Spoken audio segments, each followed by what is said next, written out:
Last November, the Western branch of the Canadian Psychoanalytic Society invited me to give a paper to them, the title of which is Rescuing Conscience from the Moralistic Superego, Notes on the New Puritanism in Psychoanalysis.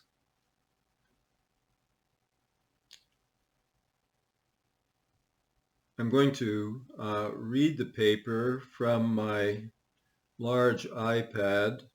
As you know, I'm legally blind, but with this I'm able to expand the text sufficiently that I can read it reasonably well.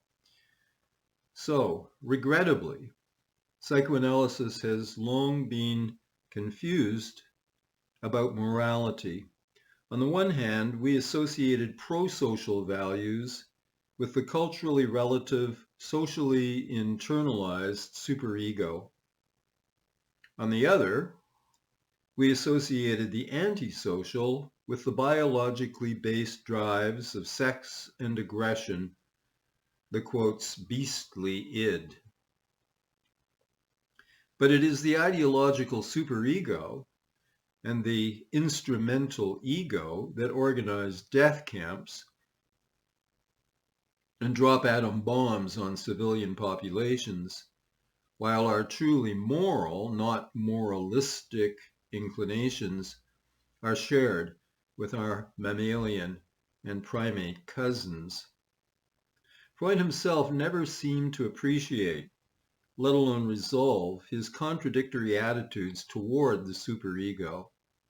In his sociological works, he regarded it as something like a good cop, protecting us from a descent into barbarism, thus disregarding the barbaric racism, sexism, heterosexism, classism, etc.,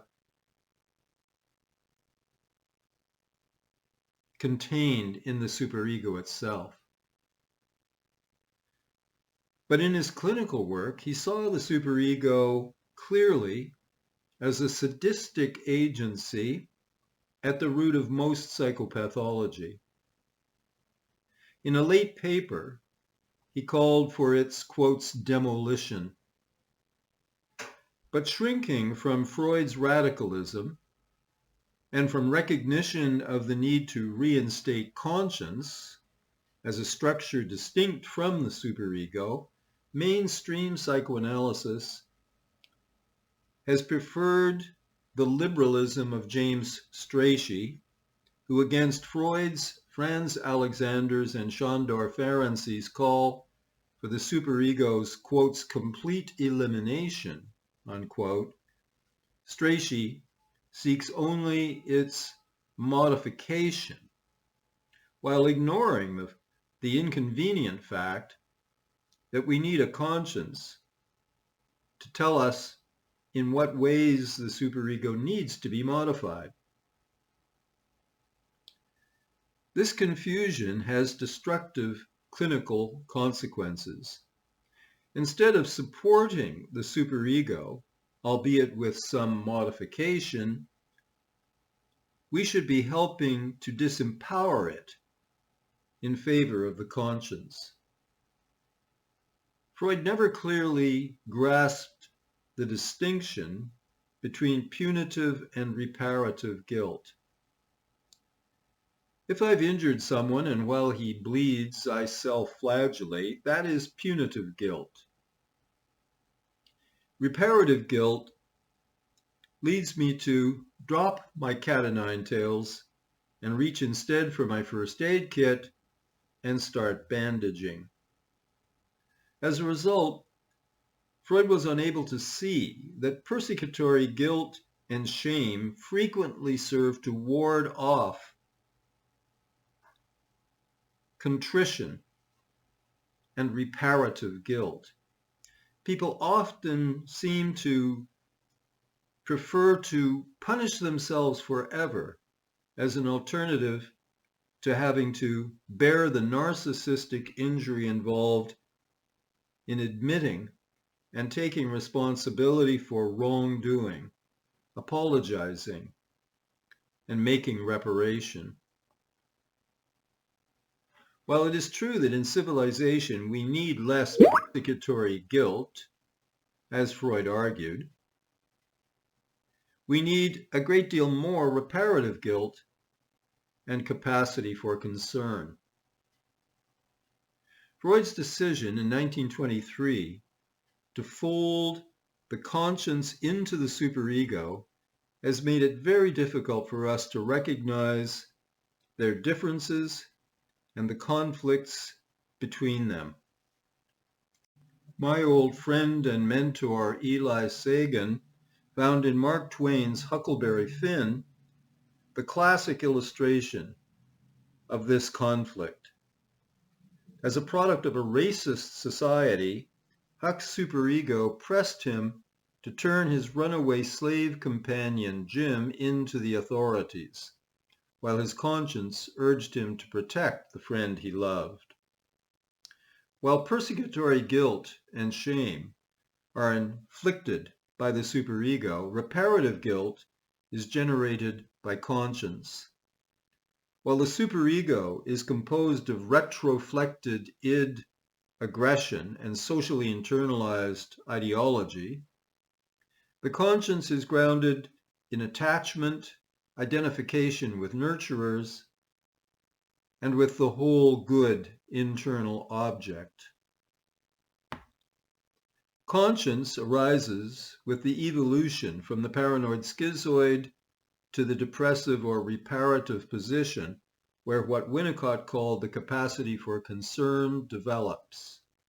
As Freud recognized, the superego may at times represent, quotes, a pure culture of the death instinct, unquote. In contrast, the conscience is a manifestation of eros.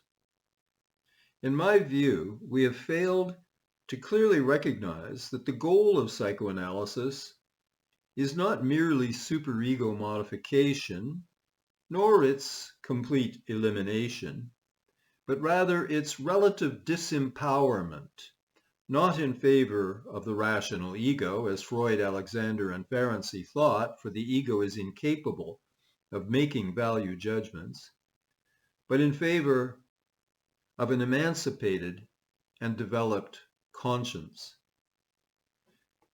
Because we have at least partially grasped the immorality and sadism of the superego, we have understood that we should not be moralistic or superego-ish with our patients, but we have not fully grasped that it is our responsibility to carry the conscience in the treatment until such time as patients can begin to carry it themselves. Similarly, we have not been able to clearly distinguish between moralism and conscientiousness. I well recall that when a sexually abusing senior training analyst was rightfully expelled from the Psychoanalytic Society, I was almost as disgusted by the sadistic and triumphant righteousness of some of those condemning him as I was by his behavior.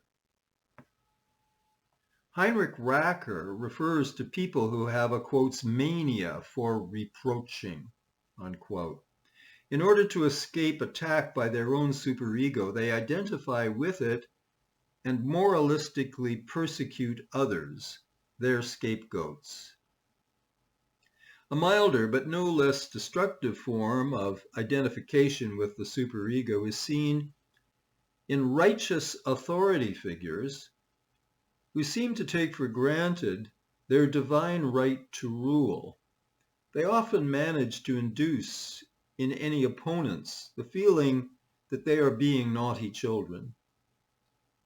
Those identified with authority, the right, often succeed in crippling the opposition, the left, by evoking, through projective identification, their archaic, inhibiting superego. When groups regress from depressive position to paranoid schizoid position functioning, from the work to the basic assumption group, even in psychoanalytic societies, thinking is replaced by slogans, stereotypes, and the kind of manic moralizing that characterizes what social scientists call moral panics. Today, conscientious whistleblowers, such as Edward Snowden and Julian Assange, who are persecuted by the right, are being joined by those left, right, and center who resist the new totalitarian cancel culture, or what I think of as the pseudo-left, whose authoritarianism is often aided and abetted by woke centrists, willing to suppress any qualms in favor of a, quote, moral consensus. Suffice it to say that academics of varied political persuasions have had their tenure revoked and their positions canceled in the wake of organized protests by groups who cannot bear the exercise of free speech, while liberal authorities, who should know better, cave in the face of pressure. Last May, Professor Adolph Reed, a distinguished Black Marxist scholar at Penn, was disinvited to speak to the Democratic Socialists of America due to protests by those who privilege identity politics against the agenda of the traditional left. That is, to unite people of all stripes against the common enemy. Psychoanalysis originally opposed repression and censorship. It sought to make the unconscious conscious and to emancipate people through free speech from inhibitions, symptoms, and anxiety, putting everything into words. It suspended moral judgment in order to bring socially unacceptable elements of the soul, infantile and polymorphous perverse sexuality and aggression, into the light. While we have rightfully sought to overcome our racism, sexism, heterosexism, classism, and other socially structured patterns of injustice, today, in the face of a new Puritanism, it might well be difficult in some psychoanalytic circles to teach Freud on sexuality, let alone Robert Stoller and Otto Kernberg, who argue sexuality has to be to a degree transgressive, that is, naughty, in order to be worth having. Clinically speaking, refraining from being superego-ish is not at all the same thing as failing to be conscientious. While the superego is normative, reflecting socially constructed and culturally relative folkways, mores, and laws, the conscience is characterized by universal standards of equality, reciprocity, justice, and fairness. If something is wrong for you, then it is wrong for me, and if it is right for me, then it is right for you. Our entire psychoanalytic enterprise is grounded in our preference for life over death, love over hate, and truth over lies. Despite our attempts to hide the fact under a medical and scientific facade, psychoanalysis has always been a value-infused rather than a value-free theory and practice. With the possible exception of the most psychopathic, our patients count on us to have a conscience, for many of them have lost touch with theirs. Both my personal and my clinical experience have convinced me that the only real escape from the tyrannical superego is through reconciliation with conscience. Let me be clear. In protesting against the new Puritanism, I am in no way celebrating, quotes, neutrality. I am advocating the humanistic values of conscience against the moralistic ideologies of the superego. Recently, a very narcissistic man, already sleeping with a married woman, told me about his designs on yet another married woman. He then went on to complain about his depression, his difficulty sleeping, and his excessive drinking. He said it seems he has difficulty being alone with and liking himself. I knew he was the type of narcissist that Ronald Britton would call thick-skinned as opposed to thin-skinned, so I asked, "What's to like?" I knew he wouldn't storm out, but challenged me to explain, which I did. He's bright. He quickly learned that in order to come to like and respect himself and overcome his depression, he would have to start being likable. Naturally, his narcissism is grounded in childhood pain, but the point is, he has been making efforts to be a more sober, kinder, more honest and loving man, and he's feeling better as a result. For some time, another patient had been telling me how he liked to steal books from the university library and the bookstore. One day, in some context or other, I happened to remark that, quotes, "Of course, as a thief, you would understand that." He was shocked and took umbrage at my use of the term, but admitted it applied. But what really had therapeutic effect was my pointing out to him that it seemed he could never hang on to any ill-gotten gains.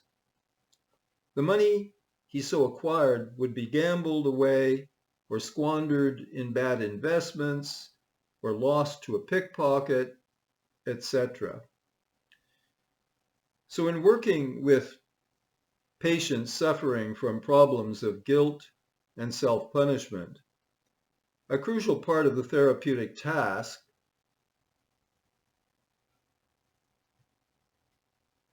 is to help them discern how much of their guilt is earned through wrongdoing and how much is being induced in them by others unwilling to carry it themselves.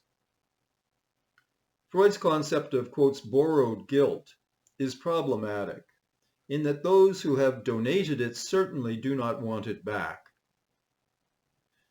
The concept implicitly blames the victim of guilt induction by guilt evading others.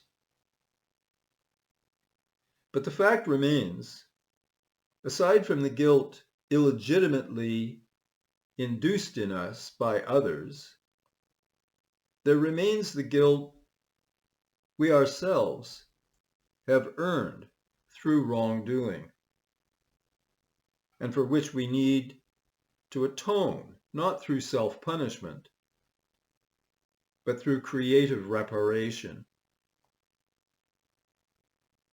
It is certainly true that we have to be careful not to allow the patient to induce his or her superego in us via projective identification. But we need to help them see that, like it or not, they themselves are stuck with it, and that one way or another, they will continue to persecute themselves until they liberate themselves from the sadistic superego by reconciling with conscience. It is my impression that in contemporary psychoanalysis, those most concerned with trauma tend to ignore the problems of guilt and guilt evasion. while those most concerned with the latter often seem to downplay the role of trauma. But one of the major consequences of trauma is rage, often taken over by the superego and turned against the self. Even if they mostly only abuse themselves, people who have become identified with the aggressor inevitably suffer from unconscious guilt.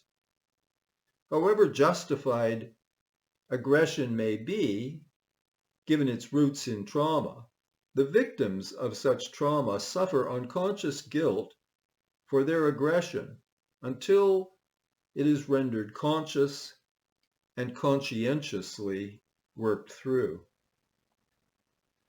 A final point.